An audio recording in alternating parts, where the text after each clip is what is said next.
Vous écoutez les immersions sonores du podcast Les coulisses du voyage. Dans ces épisodes, nous vous racontons des escapades durables en France et ailleurs. Aujourd'hui, c'est Sébastien qui vous emmène en voyage avec lui à Formentera dans l'archipel des Baléares. Grâce à des guides passionnés, il a tracé un itinéraire hors des sentiers battus et découvert le visage nature et authentique de l'île.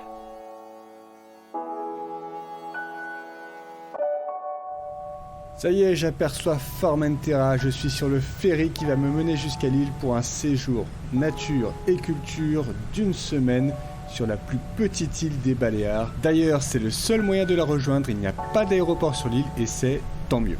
Mais pas de panique, ça reste très facilement accessible, soit d'Ibiza en à peine 30 minutes, soit depuis le continent à Dénia en 2 heures de bateau. J'ai hâte de mettre pied à terre pour rejoindre Manuela qui va me faire découvrir Formentera côté sauvage.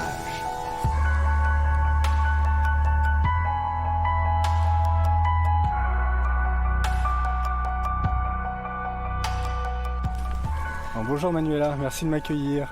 Bonjour. Alors on Bienvenue. est parti pour une petite marche, une demi-journée. Dis-moi, c'est quoi le programme ? Oui, alors notre programme, c'est de faire une jolie promenade autour du lac de Stanipudent pour voir des oiseaux et la nature très sauvage de notre île.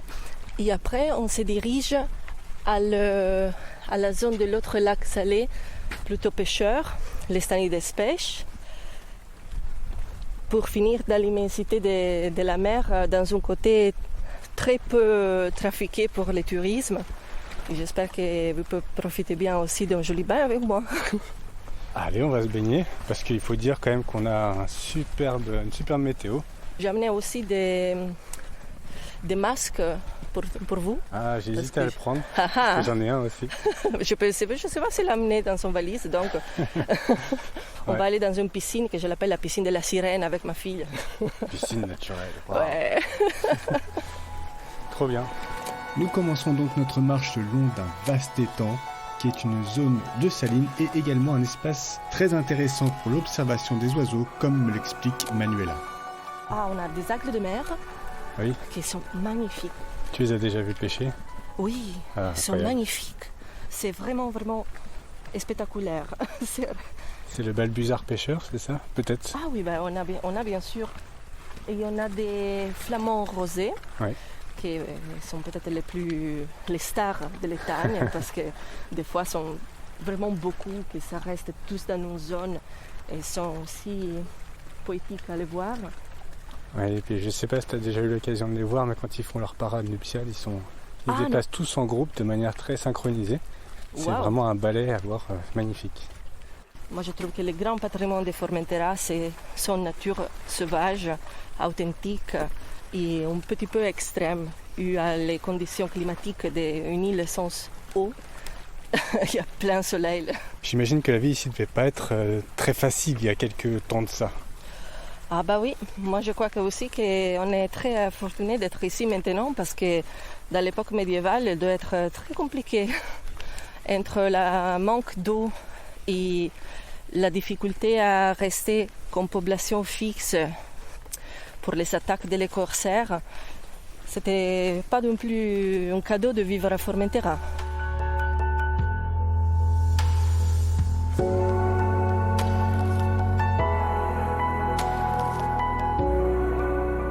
Voilà, on est arrivé à la fameuse petite piscine naturelle de la Sirène et le paysage est absolument magnifique.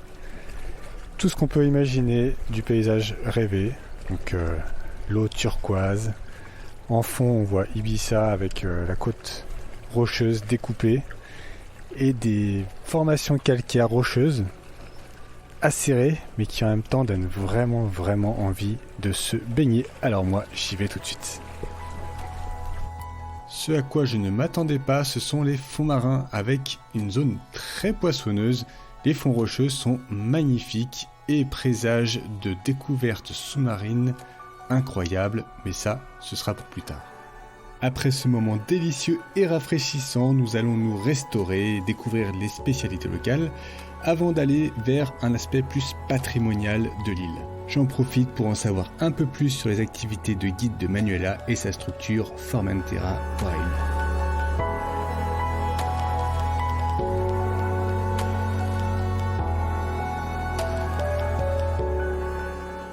Formentera Wild, c'est un rêve.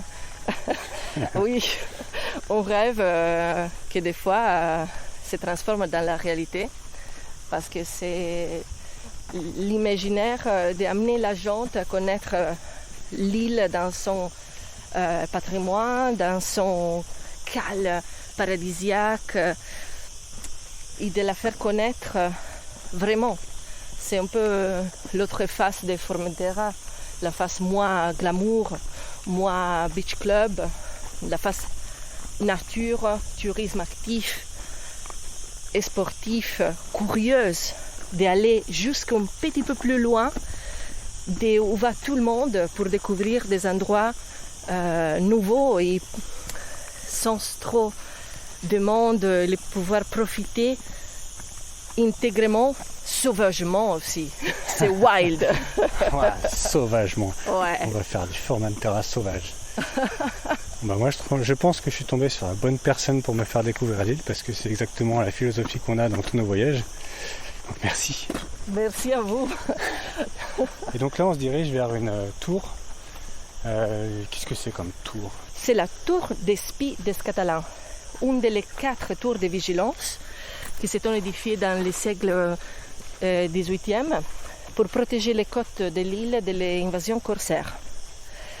Et là, ça sort d'entre les pins. Ah, yes. Oui, ça excellent. sort de la forêt. Très joli. Et l'unique à être visitable dedans, parce que c'était l'unique qu'elle a eu une réhabilitation.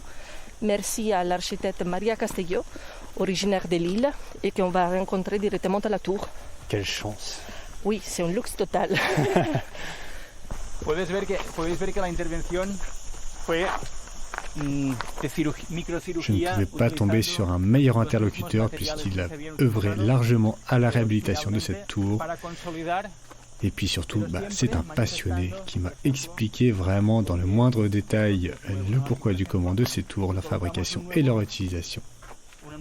Honnêtement, j'étais plus absorbé par son émotion et par l'étincelle dans ses yeux que les explications en elles-mêmes. C'est toujours des moments précieux que de rencontrer ce genre de personnes.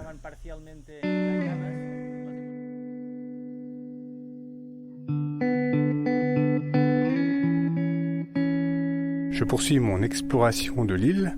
Cette fois-ci, je vais prendre un peu de hauteur parce qu'en fait, l'île, on peut dire qu'elle est plus ou moins séparée en 2 parties. Une partie qui est vraiment au niveau de la mer, avec toute cette côte déchirée, ces petites îles magnifiques. Et puis, il y a un plateau un peu plus haut. Alors, c'est pas non plus la folie des grandeurs, hein. Ça doit être entre 150 et 200 mètres d'altitude. Mais quand même, je pense que ça va me permettre de voir un petit peu une vue d'ensemble de l'île et puis sûrement un beau panorama. D'ailleurs, j'en profite pour vous dire que vous pourrez retrouver sur le site de l'Office du tourisme de Formentera l'ensemble des routes, des sentiers de randonnée, que ce soit pédestre ou à vélo. C'est quand même le moyen idéal de découvrir l'île avec les tracés GPS, tout ça. Donc il y a tout ce qu'il faut. Et puis en général, c'est quand même des randonnées accessibles. C'est pas des grosses distances, c'est pas des gros dénivelés. Donc même si vous n'êtes pas un acharné de la rando, vous pourrez sans problème trouver votre bonheur.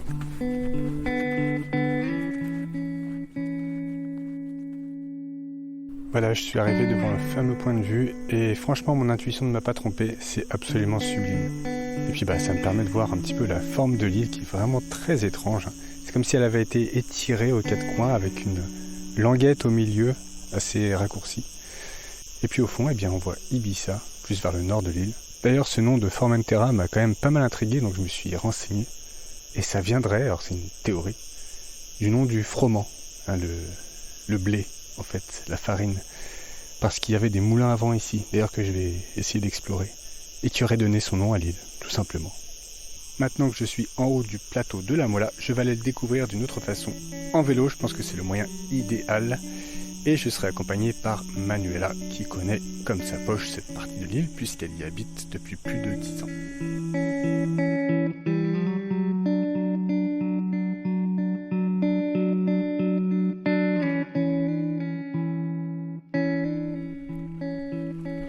on vient d'enfourcher nos bécanes. Mais en fait, on est sur le plateau et le plateau, il a l'air assez plat, comme son nom l'indique. Ouais. On est à le point plus haut de l'île, c'est la Mola. L'altiplan de la Mola, c'est plein de surprises, plein de nature, des choses à voir. On ferait un joli tour, on passerait pour le phare, on passerait aussi pour une jolie cove à découvrir. Ah. Quantité de camps au milieu de la falaise, des vignes ou moulins de 1700 et après à voir. Eh ben, un super programme, c'est parti. Bon, je fais quelque chose qu'il faudrait normalement absolument pas faire, c'est-à-dire rouler avec une seule main et un enregistreur dans l'autre. Mais je peux pas résister parce que j'ai envie de décrire tout ce qui se passe autour de nous. Là, on est en bord de falaise et le paysage est vraiment sublime comme d'habitude. Mais en plus, là, il y a des bruyères qui nous entourent. Donc ça donne un petit côté violacé entre les roches. Et en plus, ça sent bon. Il y a une petite odeur de romarin, de thym, je ne sais pas trop. Donc il y a tous les sens qui sont en éveil. Et je kiffe quoi.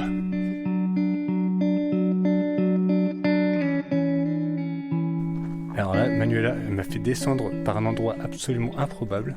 Un petit chemin à flanc de falaise au milieu de nulle part. Et on arrive dans une sorte de grotte. Et le projet, c'était de faire une discothèque ici. Oui, c'était un projet visionnaire, utopique. Visionnaire ou complètement absurde. taré en fait. Oui.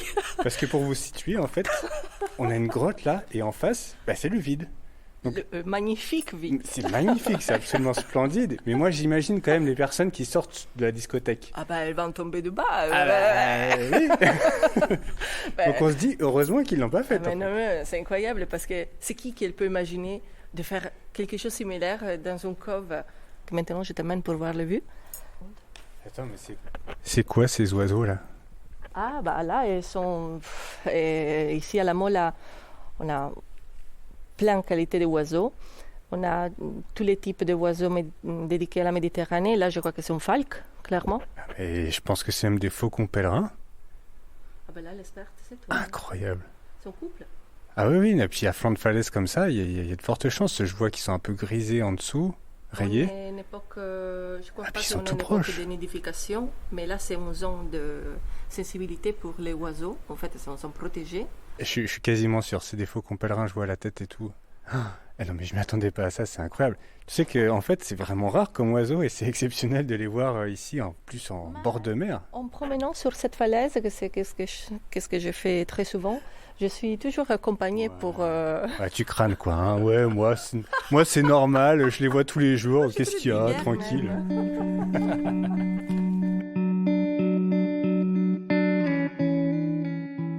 Après ce moment insolite, nous reprenons nos vélos vers l'intérieur des terres où nous découvrons bientôt un moulin superbement restauré du XVIIe siècle que nous nous empressons d'aller visiter avec la gardienne des lieux.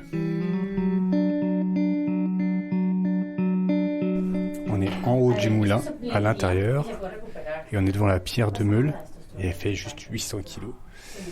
Et c'est assez impressionnant le mécanisme parce que le moulin il pouvait tourner sur lui-même en fonction du vent. Donc ça paraît simple, mais c'est pas si simple que ça. Le mécanisme est assez complexe, mais fait avec des matériaux qu'on peut trouver ici, très simples. Ingénieux. Is it too good to be true? I want this so much, but don't know if I can trust you. Après m'être délecté des paysages, je vais me régaler d'une autre manière, toujours sur le plateau de la Mola qui décidément regorge de merveilles, en allant goûter le vin de Formentera. Pour cela, je me rends au domaine de Terramol.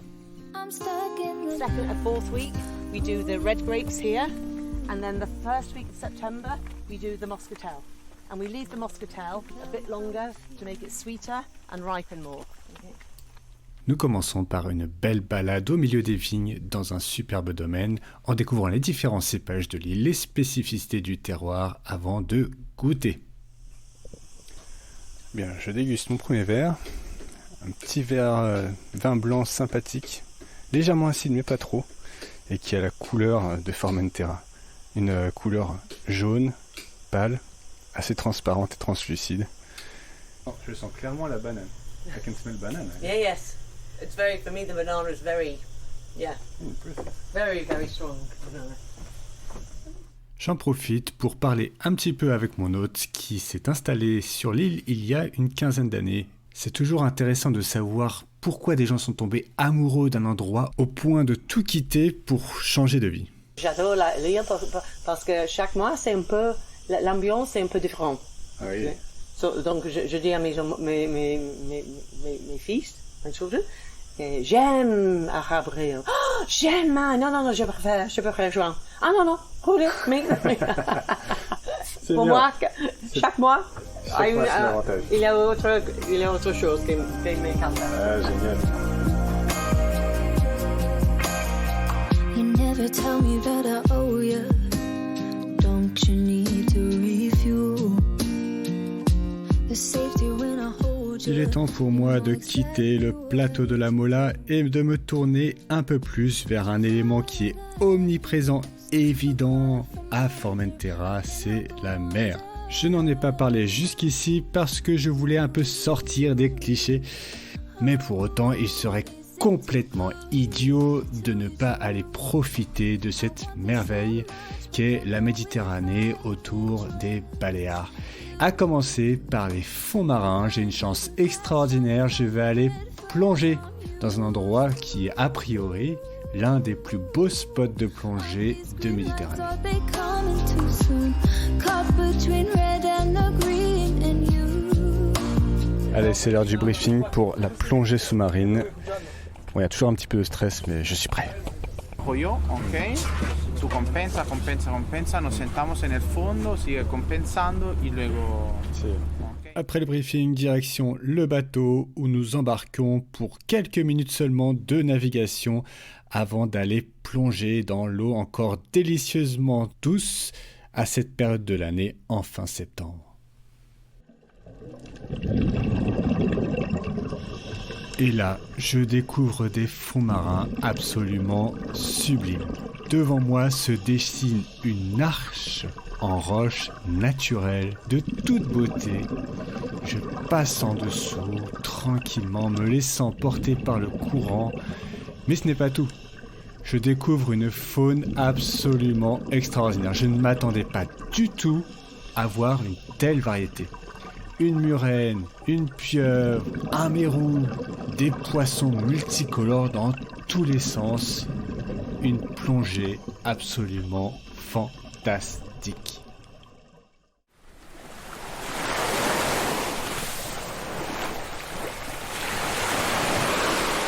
On a vu l'intérieur des terres, on a vu l'aspect culture, on a vu pas mal de choses. Mais je vous ai pas encore parlé des plages. Je pense qu'il y a quand même beaucoup de gens qui viennent à Formentera pour la plage avant tout. Et je peux le comprendre. Mais moi j'ai envie de voir les plages telles qu'elles sont vraiment. Est-ce que c'est bondé? Est-ce que c'est des belles plages ou pas? Eh bien, j'ai remarqué qu'il y avait une des plages qui était indiquée comme étant une des plus belles du monde. C'est dans un parc naturel, le parc naturel de Ses Ilhetas. Donc, eh bien, on va aller voir ça.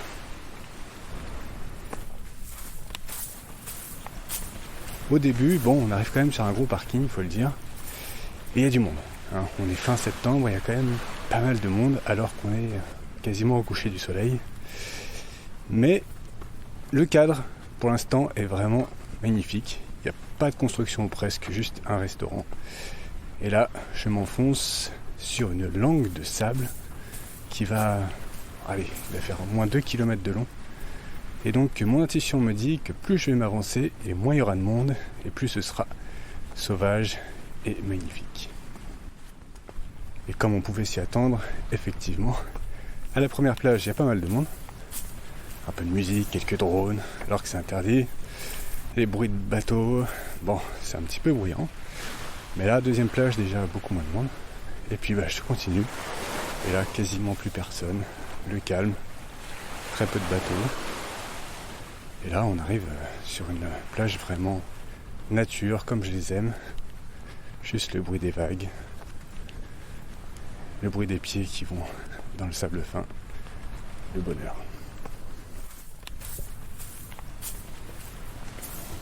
Cette plage me fait vraiment penser à beaucoup d'endroits qu'on a pu visiter à travers le monde. Des endroits très touristiques où en fait il suffit de marcher pendant 5-10 minutes. Et même dans les endroits les plus massifiés entre guillemets, on se retrouve seul en pleine nature. Et donc je peux que vous conseiller de faire la même chose, de ne pas vous arrêter à des clichés, des a priori sur un lieu parce qu'il y aurait trop de monde. Faites un petit pas de côté et vous verrez que vous retrouverez souvent le charme d'un lieu non dénaturé par une trop grande fréquentation ou des infrastructures trop présentes. Et à Formentera, franchement, il n'y en a pas beaucoup. Il y a 2-3 endroits qui sont assez touristiques, où il y a un peu de bruit, il y a un peu de monde, etc. Mais c'est très limité et je pense que globalement, on peut très facilement aller se perdre un petit peu partout dans l'île et découvrir par soi-même une petite calanque sauvage avec personne, même en pic de saison, même si bien sûr c'est toujours plus agréable d'être un peu avant, après le pic saisonnier, pour être dans des conditions idéales, surtout qu'il fait quand même très beau au printemps et à l'automne ici. Le soleil est en train de se coucher derrière Ibiza et je pense que c'est le bon moment pour conclure cette immersion. Formentera m'a laissé vraiment une superbe impression. C'est encore très sauvage, très beau, avec des gens super accueillants. Moi je suis tombé sous le charme. Donc je vous dis à bientôt pour de nouvelles aventures nature et culture en immersion sonore. Ciao.